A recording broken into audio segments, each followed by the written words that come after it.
Hey guys, welcome back to my channel. So for today, we are going to do some cooking vlog. So magluluto tayo ngayon ng UPO. Okay? UPO, mahilig ba kayo sa UPO? Gusto niyo ba ng UPO? UPO. UPO-wang sa buhay nyo. You're my pangga, hey. I ain't looking for another. No. Ikaw lang baby girl, ay so partner. Sige, gagawa tayo ng batchoy gamit ang, of course, our UPO here. So makikita nyo mamaya, okay? So sasahugan natin yan ng karne and some other spices. Yan, papakita ko po sa inyo mamaya yung proseso. But before anything else, kung bago kayo dito sa channel na to, please don't forget to subscribe, hit that like button, and of course, kailangan i-ring nyo din yung bell button na yan. Bell button? I-ring nyo din yung bell na yan para naman ma-update kayo sa mga bago nating uploads. Ayan. So umpisahan na po natin ang ating pagluluto ng batchoy.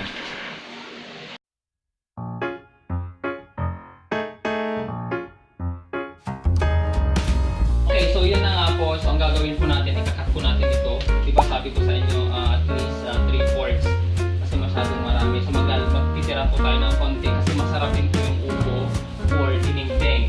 Okay? Gamit po kutsilyo. So please, kids, be careful with the use of the kutsilyo.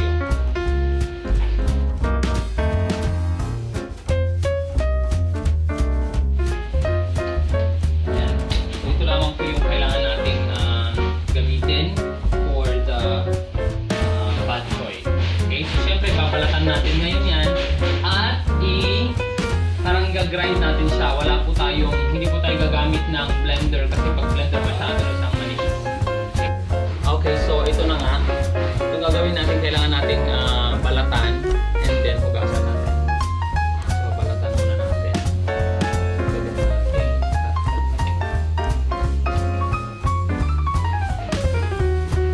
Ito ang technique lang nito, no? Mahirap po kasing balitan pagka buong-buong ganito. So all you need to do is to cut them into 4 pieces.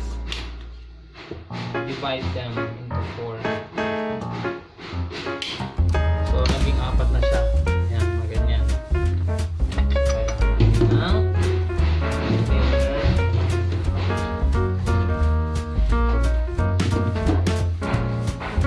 Saka po natin balatan. Mas madali po siyang balatan pagka ganito.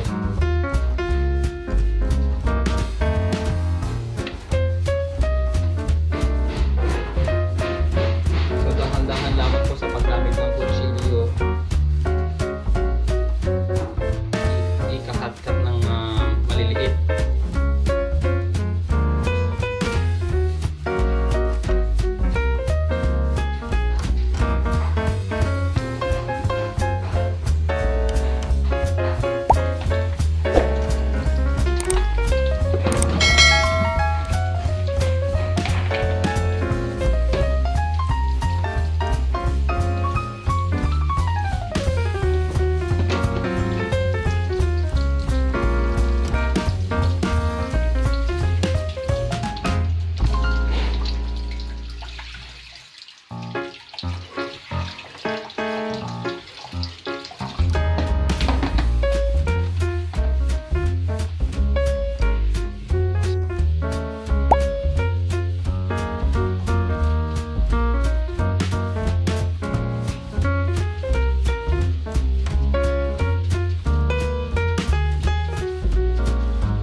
Okay guys, so eto na nga. Tapos ang ating tawag nito, BATCHOY. Yan. Zoom mo yan. Diba? Ang sarap-sarap. Parang ang sarap-sarap kumain. Kung gusto niyo pong malaman ang ingredients nito at kung paano lutuin, nilagay ko lang po dyan sa description ng ating video na ito. At syempre, lalantakan na po natin ito with the rice. Ang sarap-sarap. Maraming salamat. And please don't forget to subscribe. Hit that like button and of course, the notification bell para ma-update kayo ng bago nating mga uploads. Okay? Maraming salamat and I'll see you again next time. Bye-bye!